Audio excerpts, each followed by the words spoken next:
If you're planning a trip to one of the world's most famous waterfalls, then you've probably asked yourself, should I visit Niagara Falls from the US side or the Canadian side?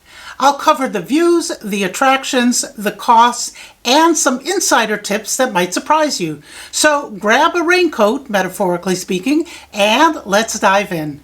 Let's start with what everyone wants to know, which side has the better views. So first, let's look at the Canadian side. From Ontario, you get the classic postcard view of both the American Falls and the massive Horseshoe Falls.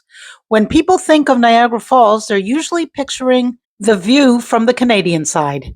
The observation areas along Queen Victoria Park give you unobstructed, head-on views of all three waterfalls. You can see the American Falls, Bridal Veil Falls, and the thundering Horseshoe Falls, all in one spectacular panorama. The Skylon Tower and other observation decks also offer breathtaking elevated views that are absolutely Instagram worthy. Now, the American side offers something completely different, and I'd argue equally spectacular in its own way. You get an up-close, intimate experience with the falls. You're literally right next to them, feeling the mist on your face and hearing that thunderous roar. The Cave of the Winds experience on the US side lets you get within 20 feet of the Bridal Veil Falls. It's intense. You'll get absolutely soaked if you want to, and it's an incredible rush. From Prospect Point, you get a side angle view of the Horseshoe Falls that shows its incredible power and scale. So which is the winner for the views? Well, for panoramic views and classic photos, the Canadian side wins. For up-close immersive experience, the US side takes it. All right, let's move on to the attractions and the activities. The Canadian side is definitely more developed for tourism. You've got Journey Behind the Falls, where you actually go behind the Horseshoe Falls through tunnels that were carved into the rock. It's surreal being behind that wall of water. You have the Hornblower boat ride that gets you incredibly close to the base of the falls. But on the US side, you have the Maid of the Mist, which is an identical boat ride. On the Canadian side, you have the Butterfly Conservatory with over 2,000 exotic butterflies, the Whirlpool Aerocar, which suspends you over the Niagara Whirlpool Rapids. You have Niagara's Fury 4D theater experience, which we were not really impressed with. And then you have multiple observation towers like Skylon Tower and Tower Hotel. Let's not forget the tourist district along Clifton Hill, which is like a mini Vegas. It's got haunted houses, mini golf, wax museums, and the famous Upside Down House. Some people love it. Others find it too commercial, but there's definitely no shortage of things to do. On the other hand, the American side focuses more on natural experiences. Here, you can experience the Cave of the Winds. This is a must-do. Don't miss it. Then you have the Maid of the Mist boat tour, and that is identical to the Hornblower on the Canadian side. You have the Three Sisters Islands for incredible viewpoints, Niagara Falls State Park with excellent hiking trails, Old Fort Niagara, which is a historic French castle, Art Park for summer concerts and events. And the US side also has Goat Island, which puts you right in the middle of the Niagara River with falls on multiple sides. It's incredibly peaceful despite the roaring water. Now let's look at the cost and the bang you get for your buck. This is where things get interesting, and exchange rates definitely play a role. On the Canadian side, you can expect to pay $30 or more Canadian dollars for parking. And then for the activities and experiences, here's a breakdown of the current costs. Journey Behind the Falls is $29 for adults. That's Canadian dollars. The White Water Walk is 20 Canadian dollars. The Whirlpool Aerocar is $20. The Butterfly Conservatory is $20. And you get the picture. $20 here, $20 there.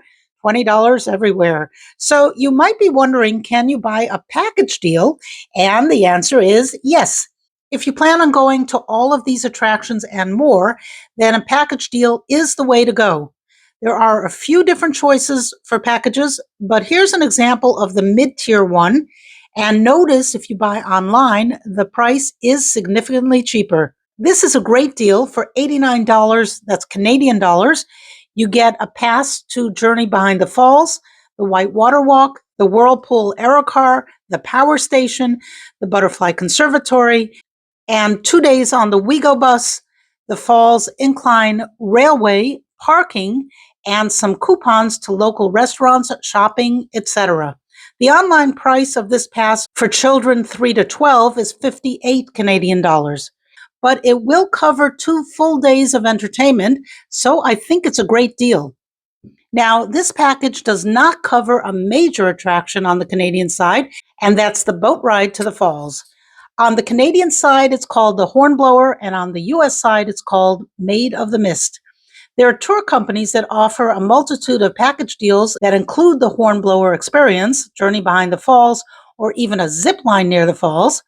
If you take just the boat ride, then the cost for just the Hornblower boat ride is currently $42.95 Canadian dollars, which is around 32 US dollars. All right, what else might you be interested on the Canadian side? Well, there's the Skylon Tower with an observation deck that gives you a 360-degree look over the falls and the surrounding area, and a revolving restaurant that rotates the full 360 degrees over the course of an hour, and a meal. Tickets to the observation deck alone are around $18, and remember, that's Canadian dollars. There's a lot more to do on the Canadian side along Clifton Hill with its mini golf, haunted houses, wax museums, and the famous Upside Down House. It's a bit touristy, actually very touristy and very commercialized, but there's definitely no shortage of things to do in the area. And if you have some extra time, you could take the car and visit Toronto. It's about a 2-hour car ride, but really there's so much to do in the Niagara Falls area, you probably want to leave that for another trip. So now let's take a look at the costs and value for your dollar on the US side. And now we're going to be talking in US dollars. Let's start with parking at the Niagara Falls State Park. You can expect to pay between $10 and $15 depending on the season and the day of the week. If you're a New York State resident, 62 or older, you can get the parking for free. It's waived by just showing your New York driver's license and you're in. No parking fee. The best lot for the Cave of the Winds is parking lot number 1. The Cave of the Winds is a very exciting and also a very wet experience. But they do give you rain ponchos with your ticket price, which is around $23 during the tourist season. And then it drops to $14 on October 20th once the kiddos go back to school and the tourist season is pretty much over. But the Cave of the Winds is open year-round, so it might be worth going at the end of October when the crowds are gone. The park is very scenic and has lots of walking paths and bike paths, which is all free once you're in the park. Or you can take a fun trolley ride around the park, or from point to point instead of walking. That costs $5 for adults and $3 for children, and that's a day pass on the trolley. The 2 biggest attractions on the US side are the Cave of the Winds, don't miss that, and the Maid of the Mist, which is the US answer to the Canadian Hornblower. Tickets are currently around $30 for adults. Children 5 and under are free with a paying adult, and kids 6 to 12 are $20 per ticket. You may be wondering what the difference is between the 2 boat tours, and the answer is mainly the flags flown by each ship. Otherwise, you get pretty much the same experience. The 2 boats often pass close by with passengers waving to each other and visiting the same spots, but just leaving from different docks in different countries, obviously. What else is there to do on the US side? Well, there's an awesome aquarium, really awesome. It'll cost you around $25 a ticket. There's an observation tower. It's called the Prospect Point Observation Tower, and it's also awesome and cheap at $1.25. You heard that right, during peak season, and it's free off season. It's set close to the edge of the falls, So sometimes you'll feel a spray of water and you can get a really nice view of all three falls: the American Falls, the Horseshoe Falls, and the Bridal Falls, and the Rapids. The Maid of the Mist docks just below the observation area, so you get to watch that as well. And you don't have to pay if you want to just go to the lower observation area. But a ticket will get you access to the elevator and a higher viewing point. And for $1.25, I think it's worth it. There is free park programming on the US side that includes walking tours at specific times and dates during the tourist season. This map is a great resource. You'll find it on the Niagara Falls State Park website, and you can see a popular destination would be Goat Island. Parking lot number 1 is a great spot to be for the Cave of the Winds and the Maid of the Mist. And then you can take a trolley around to the other points of interest. There are other attractions on the US side. There are restaurants which seem less pricey than on the Canadian side, and there's lots of history, culture, and shopping, but all very much low key, much lower key than on the Canadian side. One very fun and almost free thing to do is to walk across the Rainbow Bridge, and you can do this from either side, from Canada to the US or the other way around. Make sure to bring your passports. You'll need to enter one or both countries to get back once you step onto the bridge. Oh, and there is a toll, believe it or not. I think it was $1, and you have to use quarters, which we had to beg for, so come prepared. Crossing over on foot can be faster than by car. You can do it in 10 to 15 minutes unless you stop along the way to take pictures.